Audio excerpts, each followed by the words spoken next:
Today, we speak with Dr. Paul Theriault in Canada about the incredibly interesting work he is doing in the field of trituration. If you don't know what trituration is, don't worry. Paul will cover all of that today. And he'll also explain why it's important that, as a profession, us homeopaths do more work in triturating past the traditional C3 and C4 to elicit an even deeper and more complex symptom picture to then help our patients on an even more profound level. He is also the author of several books, including Resurrection of the Vital Force, Blockages to Healing in Homeopathy. Be sure to check out his website at drpaultheriault.com. That's Dr. PaulTheriault.com. Enjoy the episode. Welcome to the Homeopathy Hangout, where we discuss all things homeopathy from around the world. And now my mum and your host, Eugenie Kruger. Hello, homies, and a very warm welcome to Homeopathy Hangouts. Today, we speak with Dr. Paul Theriault from Calgary. Welcome, Paul. Hi, thank you for having me. I was tempted to accidentally slip in there from Edmonton, but you were saying that there's a bit of a rivalry there. I didn't know about that. Yes, there is. So I'm from Calgary. I love Edmonton, but I am not from Edmonton now. So tell us, Paul, how were you first introduced to homeopathy? I was first introduced to homeopathy when I sought naturopathic treatment when I was doing my undergrad.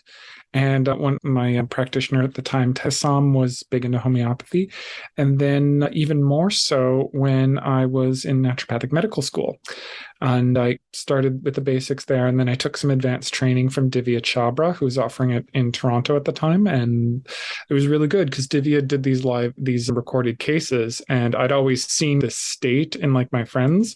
And she just, I'm like, that's what that is. And then it just started making sense after that. And I started doing a lot of extracurricular training and so forth. That's amazing. So can you actually train to be a naturopathic doctor in Canada, or do you need to do that in America? Oh, no, we got formerly two, now one school that has two campuses. Oh, amazing. So yes, we are able to train ourselves up to the doctoral level here, and we have the same training as that American level of naturopathic medicine and so forth. We share an accreditation agency and the standards. So it's like the North American model, but people only call it the American model because the Americans are just so dominant in everything. But Canadians use it too. That's great. Quebec has its own word system. We don't have any of that in Australia, so hopefully one day, I think that would be amazing to actually be able to see that over here. I have been so encouraging for the Australian naturopathic doctor or the NDs in Australia to start adopting the CNME standards and the licensing exams. And every time I do this, I get accused of all these horrible things, but I'm like, it has worked reasonably well in North America for us. And the concern that people have is that it's going to dilute the vitalism in Australia, and that's happening anyway. And just a little side note, as I was looking, because we're in a mutual professional homeopaths Facebook group, and I was just looking through some of your old posts, and you had one there on Divya Chabra's butterfly remedy. Did you end up finding some good materia medica on that? Because I'm looking for some as well. No, still not, because I have her butterfly remedy. I'm fascinated by them. Okay. I did not. I have a book on insects, yes, and all of the butterflies are in it, but I couldn't find anything firm about Divya Chabra's or which butterfly, in fact, it was. Yeah. And if there's a thing I have with homeopaths, we tend to be very imprecise about our remedy sources, and I've done this in the past too. I'm going to take something there, but like people will prove the color purple instead of light, a nanometer, whatever. We're very imprecise with a lot of things, and I'm just like, okay, we can't do this anymore. And butterfly was one of them, and I adore Divya. Greatly respect her. At the same time, girl. Yeah, we want to be able to know where that information is. I'm slightly obsessed with butterflies, so I will very quickly move on from that. Otherwise, this could turn into a butterfly podcast. But you are the expert in triturations. Now, this podcast is for mostly the general public. Loads of homeopaths listen to it over the world, but I want to keep it enjoyable for the general public as well. So can you tell us what the heck is a trituration? So trituration is one of the ways in which homeopathic medicines are prepared. It's basically the process of grinding and scraping. Now, Hahnemann in the Organon, which is the founding text of homeopathy, stipulated that you need to triturate for 3 hours to do this. This really didn't get challenged for a couple hundred years. And then in the 1990s, a guy named Witold Erler started triturating more.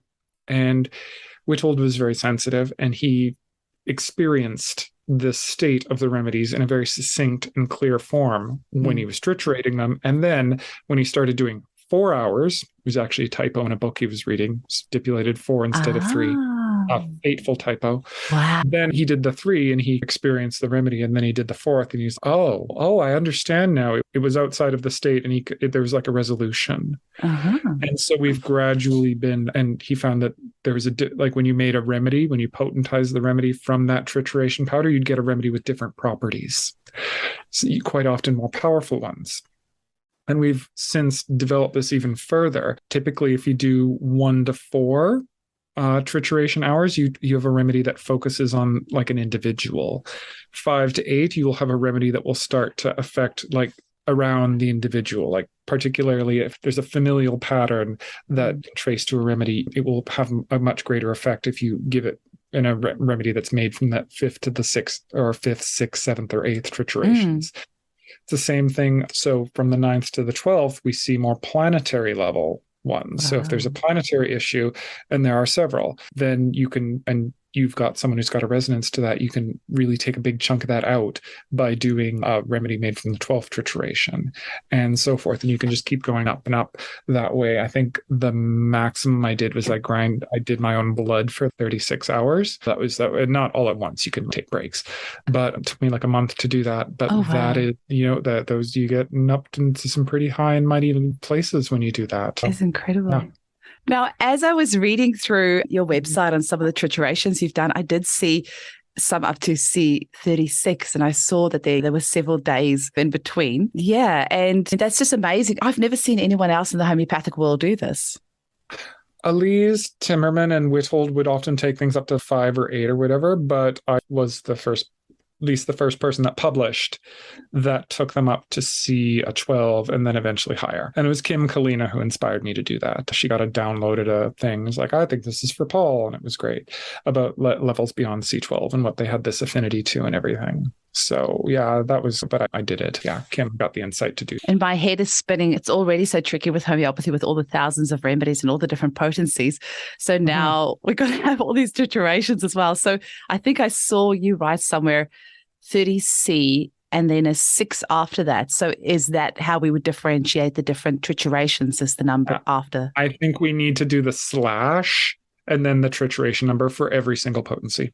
Oh, we should, hey? And especially with the older remedies, which would all be like up to a 3C mostly. It's hard. It's tricky with the older ones because some of the plants, they wouldn't triturate them at all, which is probably why a lot of people didn't use plants as constitutional remedies or very many, and then versus the minerals, which were all triturated. So it's hard with the older preparations, but we should clearly differentiate this. Yeah. So, and maybe we should just quickly for our listeners as well, say why you would triturate something versus not, because they might not know what other options there are. Oh, so historically they triturated insoluble substances that wouldn't dissolve in water when they were making the initial liquid to make the remedy from. And but eventually Hahnemann switched from doing that to just triturating everything. I think Hahnemann, if he lived a little bit longer, would have discovered what Witold discovered 150 years later. Just he didn't. So I think he was getting onto that when he suspected that you needed to triturate everything. But that's just an older edition of the Organon the Fifth, just stipulated triturate if it's insoluble, don't triturate if it's soluble. And then that's where people came from, which I think does impact the quality of the remedy and how deeply it goes. And I've read that you have described trituration as a cosmic event. Can you tell us a little bit? I think you alluded it to before, but why would you call it a cosmic event? Because it affects things outside of yourself. You're moving through these kind of layers of consciousness with this substance, this consciousness of the remedy through these different layers.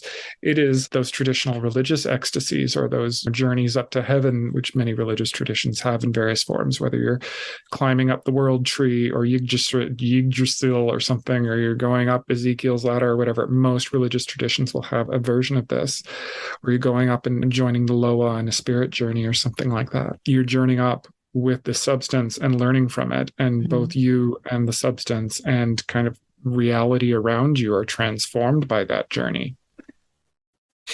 That's absolutely beautiful. And what sort of remedies have you done? And do you usually do it by yourself? Do you do it in a group? Yeah, I often do it in a group, but I often will do it by myself. I have done a lot of animals. Mm. I'm doing a lot of no-sods right now. I'm doing a lot of I'm working on my birds book right now, so I'm doing a lot of birds. That Khalil Akir just sent me a bunch of feathers and everything. I'm like, oh, feathers! I thought I was done, but I'm not. So I'm adding a bunch of birds to the Materia Medica right now, and yeah, it's everything. Sometimes spirit remedies. A lot of me and Michal do a lot of plants together for her upcoming book on. She calls them the primitive plants, but the non-flowering plants, so like mosses and ferns and gymnosperms and things like that. Oh, And yeah, amazing. so I do a lot of everything. Haven't done as many minerals as other ones, but maybe one day I'll get to that. Our neighbour is a parrot breeder, so I might have to send you some feathers from the Australian parrots because it doesn't sound like Well, you're busy enough. it's funny too. I've been like knocking down the doors of Australian and New Zealand homeopaths. I'm like, you guys have so much weird animals and plants and stuff down there. And the New Yeah. Zealanders with their weird birds, and almost none of them have been proven or potentized. I'm like, get on it. Chop, chop. Like, guys aren't keeping up here. Absolutely. You sound like you're doing enough work for the rest of us to pick up our slack. So why do you feel it's important that we go up high in these triturations? And do you think you'll go further than a 36? Quite possibly. Things called me that high yet, but the times demand it. In vitalist medicine, which I would, medicine that works with the human vital force, which I would include homeopathy as a part of, we are guilty of thinking small. We are guilty of focusing on the individual or the individual problem and not thinking about like the world around. This is not universally the case. Like classical Chinese medicine thought large. They have this correlation of their system with weather patterns and with society and everything else like that, which is very effective, which is all those correspondences are true. Those are those higher like C8 level or C12 levels of their substances and their problems. We just in Western vitalism typically don't do that. And I think that is a mistake. I think we need to do that. And we do have this technology available now in Triturations to have substances that have a more unique resonance to that. Amazing. So I think the times and patients and issues demand it. Because I don't know what your practice is, but a lot of the things we're treating nowadays are not just diseases of individuals. They are diseases that everyone is going through at once, whether it's an epidemic or whether it is everyone getting terrified that the world is going to end or government, or everyone feeling like this reach of government tyranny or anything like that. Like we're all going through things together. These are not individual problems. These are individual manifestations of collective energies that we're all kind of processing through. And you kind of, I think, a slightly different way of preparing a remedy is more effective for those. Absolutely. That's just fascinating. I'm really excited about the possibilities because, I completely agree with what you're saying. Now, I know some people can get really affected by the triturations, and obviously that's the point because can you maybe talk to us about the experience of going through a trituration for yourself? What sort of things do you experience? And I know sometimes it can affect people quite profoundly. And how often do those symptoms usually last? Do you ever have any issues getting rid of a symptom that you've had from a remedy? And what is the kind of spiritual process for you of going through a trituration? So I've done so many hundreds that basically I could just leave it in the bowl. And I'll just tell the remedy like, all right, I'm done. You're in the bowl. You're staying there and everything. And then I'm me afterwards. I've been doing this so long that I can do that. The first ones, it was harder to do that. I ended up being in a state with the first couple of remedies, but then you just get over it. Yeah, no, I don't typically take some people, particularly if they don't do this a lot, will have those profound things. And I certainly did the first couple of remedies I did. But yeah, no, it's not something that affects me that profoundly anymore. What I experience is just me in a different state. Oh, here I am being this bird right now. Or I did Canada Goose a little while ago. Here I am being super aggressive and angry and like asserting myself. And then I just get into this. And eventually, if you do it enough, you learn how to feel and identify how you're different. And then you just write it down and then leave it in the bowl and it's done. That's incredible. And did you have a particular favorite remedy that you've done? Oh, I've had many favorite remedies. The first one I took up to C12, Rosa acicularis, so the Alberta wild rose is something of a favorite of mine. But all the remedies, I have many that have been profoundly affected me. There typically there are remedies that like set the stage for work afterwards. And there's a few. Rosa acicularis was one, Sarcodes sanguinea was another, China and Crataegus were others. Amazing. So just wondering, is there anything else that you want to tell us about triturations. And just what would you say to the homeopathic community who are maybe a little bit skeptical about these higher levels of triturations? I would tell them to stop being wusses. I'm like, frig off. Like, we cannot afford complacency. What did Hahnemann say? Any kind of failure to utilize the best, I forget the exact quote from the Organon, but failure to be the best practitioner that you are is, in Hahnemann's view, in the Organon, a crime. You need to learn to utilize all these things. I don't understand where the skepticism comes from. I really don't, other than just laziness or not wanting to do it or anything. Some of it does come from the fact that pharmacies have not been good in providing these remedies. Like, I've asked people some pharmacies to produce them for me, and they're like, we only do this the way Hahnemann said so, with 3 triturations. Like, why can't you do 4? They're like, we only do that the way Hahnemann did it. I'm like, okay, fine, whatever. How about if I give you the trituration to make? Will you do it then? No. And I'm just, anyway, I do not understand it, and I think it is not, I think that kind of just conservatism or laziness or whatever it is not becoming to any of us. I think we need to start utilizing this and recognizing these things when they are warranted and necessary, and stepping out beyond what we were used to do. Because if we just kept doing what we always did, we wouldn't have homeopathy in the first place. That's absolutely true. And Hahnemann himself in his lifetime actually changed his mind and evolved and explored and experimented so much. So for us to think that just because he passed away, the work is done is actually just really childish. Yeah. If he had lived another couple of 100 years, who knows where homeopathy would be right now? It would have continued to evolve. Absolutely. I joke about 7th edition homeopathy because the Organon went through 6 editions in Hahnemann's life. The 7th edition, I joke, is us as homeopaths using a range of potencies, because not only is there trituration, but the different potency scales have different effects. I've identified 5 potency scales, one of which I don't actually know a lot of, but I've done little mini provings on myself, so I get the same remedy in each potency scale and everything. The C potencies really have this strong effect on the vitality, which is probably why I still gravitate towards them.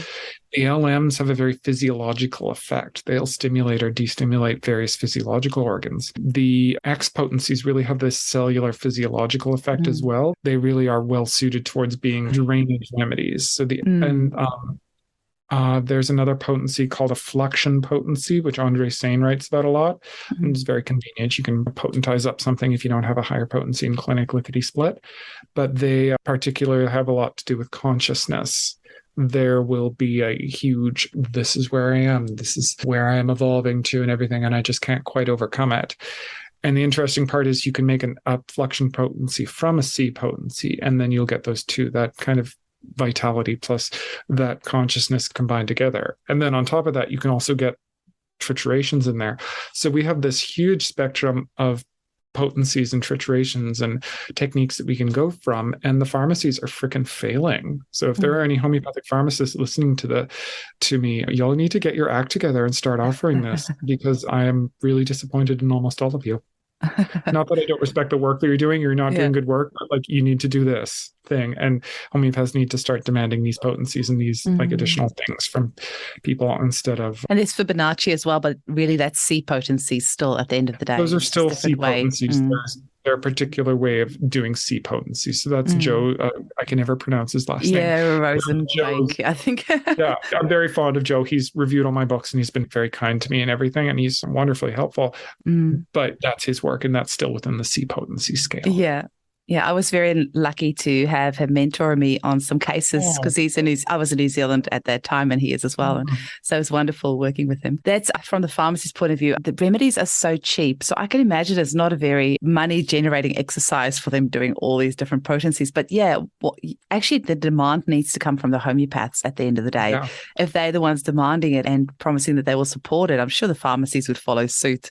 Yeah. Yeah, I would love to see how most pharmacies is like, you want 4 grams of this remedy in this potency. And I'd like to see a little thing, trituration as well. I'd love to see how you want from the 5th trituration or the 7th or whatever. And maybe not everyone goes up to 36. Maybe you have the option for 4. And to be frank, I think most remedies should be made just default from the 4th trituration anyway, because there's a lot more resolution there. If you're going to just do that, pick from the kind of the 4th trituration or the 8th or the 12th, because there is at that 4th level, there's always a resolution. So that's what I would do.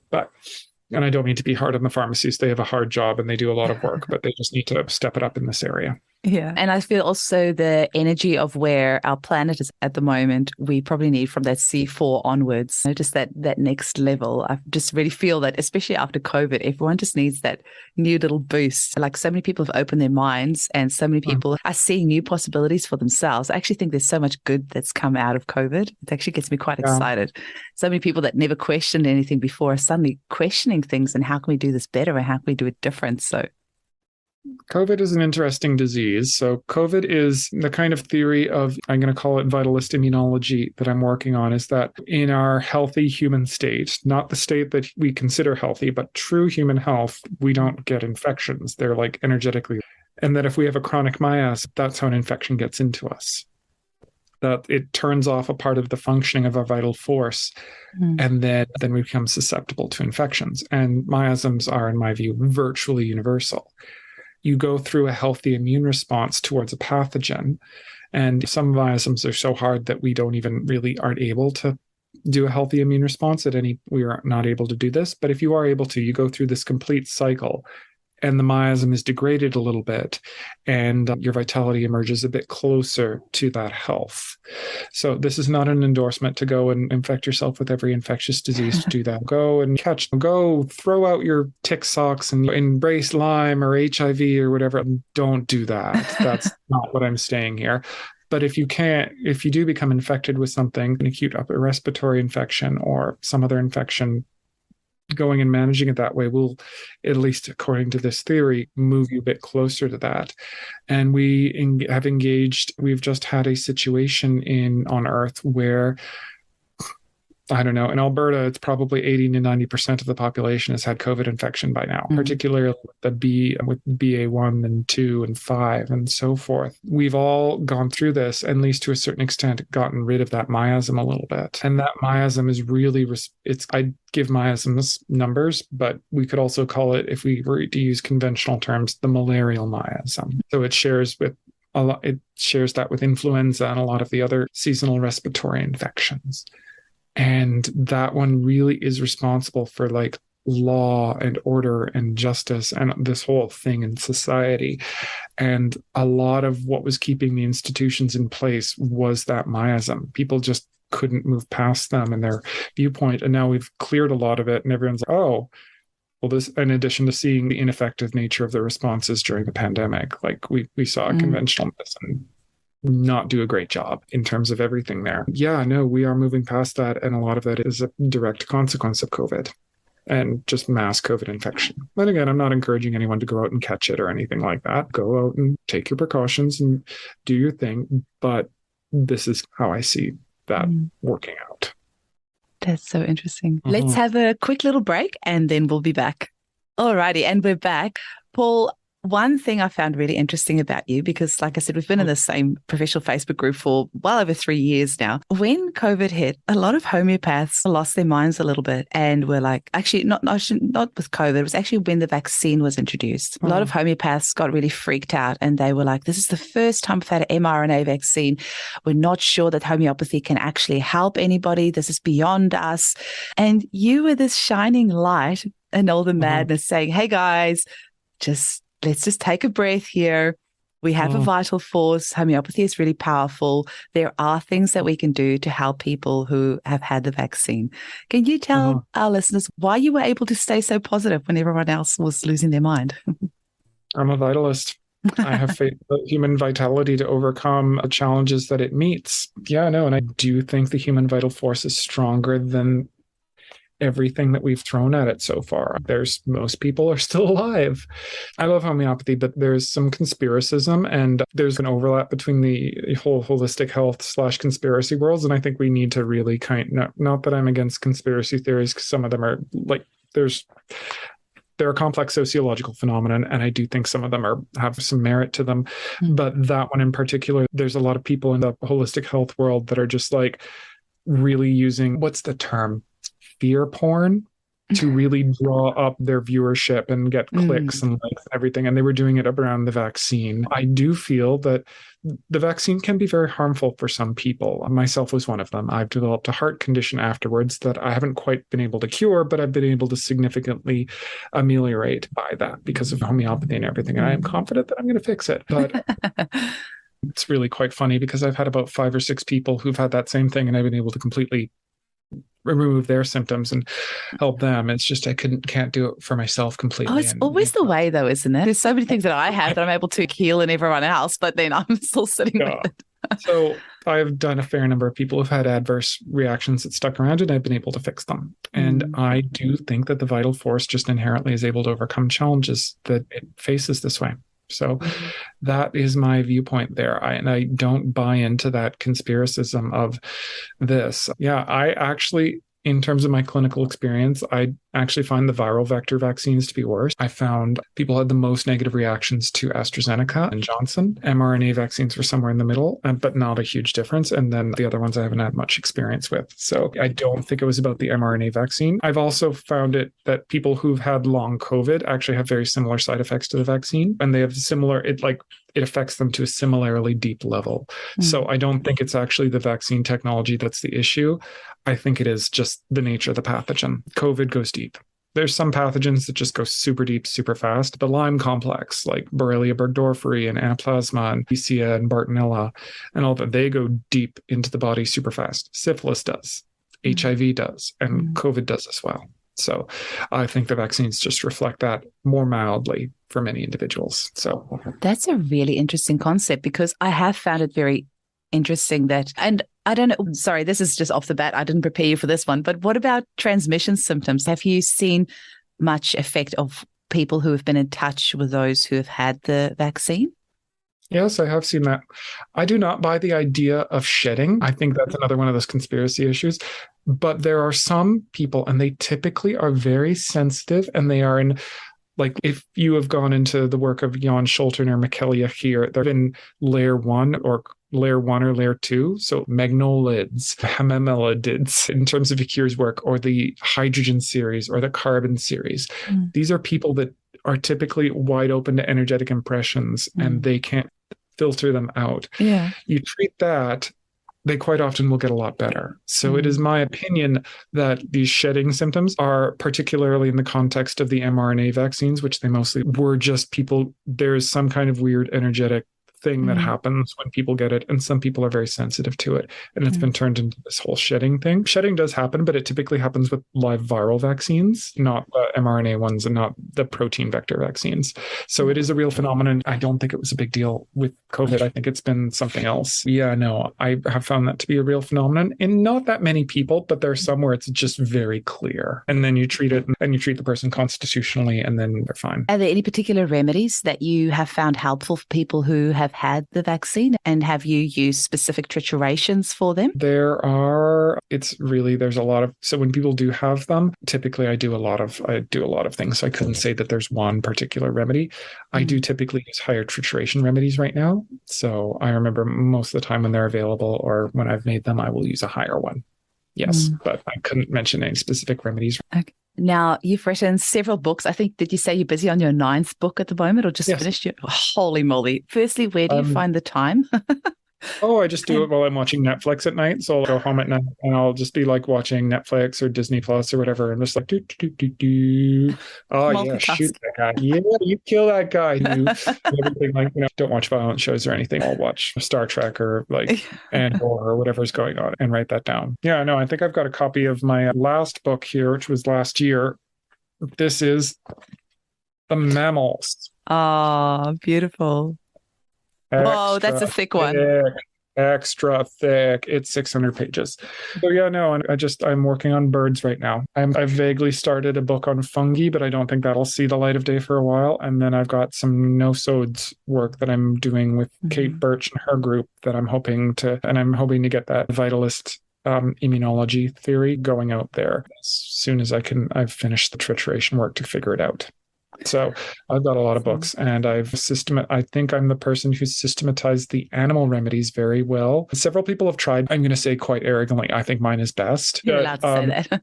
Thank you. Not that other people haven't done good work. I think mine is better because quite simply, I triturated and I proved at least one member of every group that I wrote about. And sometimes like in the mammals, there's 11, and in the birds, there's going to be 20 new remedies. So I'm like, that's quite a lot of time spent in those kingdoms and everything. And I find myself coming to different conclusions than many other people, but that kind of just gives me, like, I'm not going with the pack there. Jan Scholten, for instance, thinks that the birds are silver series, and I don't actually. I think they're after gold. I put lanthanides after gold because just development-wise, it seems to work out a little bit better that way. And I put them in that same kind of after gold series thing. Mammals, I would identify with the gold series and with the asterids in Michalia Kier's work. But birds are all about like fulfillment and personal fulfillment and finding your purpose and your destiny and getting whatever is in the way out of it so you can do that. And there's this connection to this very high, very eternal, very perfect energy that they're trying to embody. And that's really nice. And yeah, I'm really working. I'm just finished the waterfowl, and I'm going to start. I got to finish up a couple of presentations, but when I got that, and then I'm going to start the land fowl. So like chickens and things like that. Oh, that's going to be interesting. And do you think there's a reason that you've done like the animals and the birds and not the minerals as much? Do you find you resonate more with those remedies yourself? Well, I do now. I like all the kingdoms, but I would probably prescribe a little more animals, perhaps even more that's indicated. And I've studied a lot with Michalia Kier, so I know how to do weird plants the other day. I had one lady who got a little bit better on rust talks the other day, and I actually had a talk with her, and she was really interesting, and ended up being that she was really mad that everyone was being disobedient to God. Like, this is just her thing. This is pissing her off so much. And then I gave her a remedy. I gave her Olibonum sacrum, which I believe it's frankincense, I think. Frankincense, yes, thank you. I forget the common name. And worked like a charm, and she's doing great. So I know how to prescribe like weird plant remedies just because I've studied with Michal so much, but I probably do prescribe them plants and animals mostly, and then minerals the less, although I still do. So that's a funny remedy, that one, because I keep getting it coming up in my repetrization, but I just don't feel comfortable prescribing it because it's not that much information that I've seen, but I have the remedy in stock. I'm just waiting to be brave enough to give it to somebody, but I keep seeing it coming up. Have you read Kier's book? Okay. Have you read Wondrous? You should read it. Here's the essence of this group of plants, and here's the individual features of the remedy, which is the approach I take as well. Actually, one of our lovely staff, we were just cleansing our clinic the other day, and she used the frankincense essential oil to do this Nordic type, I don't know what you call it, like a thing, just protect energetically all the entrances in the building. Yeah, that's a sigil. Okay. I thought that was really interesting. And so I'm going to have to find out more about the remedy because it just keeps popping up, and now you've mentioned it as well. Yeah. So one of your books, Resurrection of the Vital Force, Blockages to Healing in Homeopathy. You still remember that one? I tend to, I'm like Edna from The Incredibles a lot. It's like, I tend not to focus on the past. It distracts from the now. And so I totally did that. Like, I'll read my book again. I'm like, wow, this is brilliant. Who wrote this? Oh, it was me. Oh, it must be downloads. Hey, like those psychic downloads. So then you actually have memory loss afterwards of having done it. But what do you think are some of the blockages? For that book. What's that? Particularly for Resurrection. That was a very heady book. And what do you think what would you say are some of the blockages and how it can affect our healing and our vital force? There are so many. So I did that book, and I'm also studying human chemistry with Ton Jansen. Oh, that's so there, fascinating. I actually use both of those methods at once. Mine is typically broader strokes. Mine will identify a class of blockages, and then sometimes you treat it with the remedies that I use, and that'll work, and they'll vanish. Hooray! Other times you need to use a more specific, like human chemistry, like an isode or something like that. Both of those remedies, I really think that those two methods can really reinforce each other, and they really strengthen each other. So the blockages, I do not think I got all of the blockages in my book, but I got a lot of them. There is poorly resolved infections, chronic infections, this whole immunological thing that I'm ashamed to say I didn't quite get it when I wrote the book. So it's not clear in the book, but it's come clear to me since. Poor foods, like eating your food intolerance, electromagnetics, lack of earthing, chronic injuries. These things can all, and chemicals, And chemical toxicity, particularly when it imprints the vitality, these can all really strongly impact people's response to a remedy. I used to think a lot of the time when I gave a remedy and I didn't do anything, I just sucked. I don't think that's the case anymore. I think a lot of the time the remedy is good, and either there's a blockage or alternately there's something else. Sometimes it is not a remedy problem. Sometimes it's a biomechanical one, or sometimes it's a nutrition one, or I gave a person a really great remedy the other day and they didn't get any better. And then I started doing their biochemical profile and they were really deficient in a couple of nutrients, gave them those, and they're like, wow, there, better, done, and everything. So sometimes it's not a remedy problem. I completely agree. And it can be so hard sometimes finding out exactly what is that blockage, hey, because people wouldn't think to tell you that they live next to an area that's sprayed with glyphosate every week, or that you would go into the foods, but you really sometimes have to dig to get what we call the maintaining cause, or what that blockage is. Or somebody might have had several operations, but because might have been many years ago, so they don't think to mention that to you. And even if you ask, they don't always think to mention that to you because it's not something that affects them in their daily life. That's why those follow-ups, I keep harping on about those follow-ups are so important. To give us an opportunity to keep digging. Okay, what else is there? What else have you been exposed to? What other traumas are there? What other things have happened to you that could be causing what's holding you back, and why this good remedy isn't doing what it needs to do? Yeah. Part of my book, it does involve some physical exam to identify the types of blockages, and I'm continuing to develop that. Although it's very funny, I talk about this with NDs and they're like fine with it. I talk about it with homeopaths and I suggest, okay, you need to touch the patient this way and do these reflexes. And they just homeopaths generally have this freakity deakity thing about touching a patient, and some places they're just not allowed to, and fine. But in other places I just don't quite get it. Same thing with psychologists actually too. I've talked to psychologists and I'm like, okay, go take the pulse and take this reflex, and it just does not compute in their brains. Versus me, almost every patient, I'm going up and doing their Chapman reflexes and physically examining them and doing kind of the osteopathic techniques I know to figure out what's going on. And then it's okay, what's the problem? Yeah, no, there's a physical exam component that I'm developing and I'm hoping to refine further. I just have other projects right now and I haven't quite pursued them. I'm super excited about that because, it's that in itself is healing on so many levels. But you know what? The doctors in Australia are not even touching their patients anymore. Now I never go to the What are they doing, the doctor. They're just observing them from a distance. And even the pediatricians, like it is, if you're going to a specialist pediatrician appointment, they won't even touch the child. They just look from a distance and go, oh, yep, the child has issues with their adenoids and their tonsils. Let's get it out.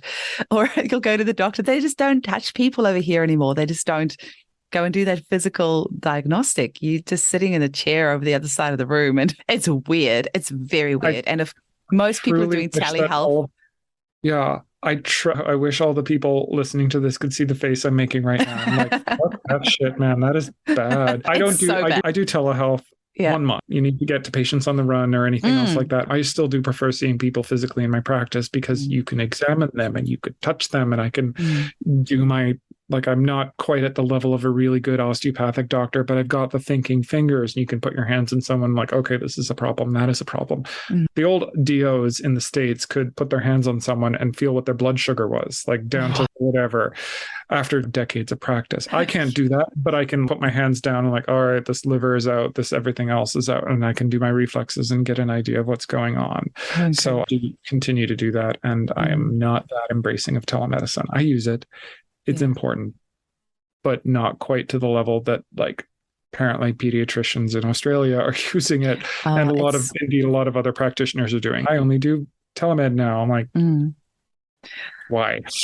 Very interesting. So, Paul, what's the last message that you want to leave our listeners with, and regarding trituration or the work that you do, and just quickly tell them where they can get hold of you? The last message I would give people,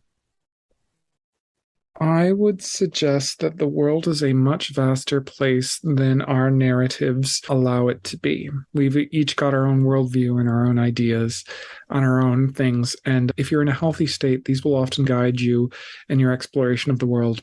But if you're not, they can really restrict you quite a bit. I would suggest that everyone kind of start to become aware of their ideas that are restricting them and see if they can move past them a little bit. And how I do that is I triturate. I get into the state of another being with another state than the one I'm in, and I go and I experience what's life's like there, and with different restrictions, and then I start to degrade them after that. They just become less important when you've switched back and forth as much as you have.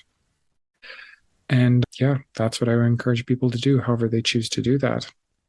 That is a powerful message. I think all of us can actually just take a bit more time opening our minds and considering new possibilities and seeing things from a different point of view. I love that. And how can people get hold of you? It'll be in the show notes as well, but just for anyone that quickly wants to go hop on right now. My website is drpaultheriault.com. My books are published on lulu.com, so you can just look up my name there, or you can look up The Table of Animals, Resurrection of the Vital Force. Those are the book titles. And yeah, I'm on Facebook, but I use a different name then, since I had a patient that was stalking me, so I changed my everything. And then that's how my email is available as well if anyone wants to talk to me or anything like that. And for anyone wondering how to spell Theriault, it's Theriault. Yes, it is. So, okay. Theriault, like Ontario, not like it's French. The letter H is decorative. Excellent. Paul, it was wonderful to chat with you. Thank you so much for your time. I really appreciate it. You're welcome. Thank you for having me.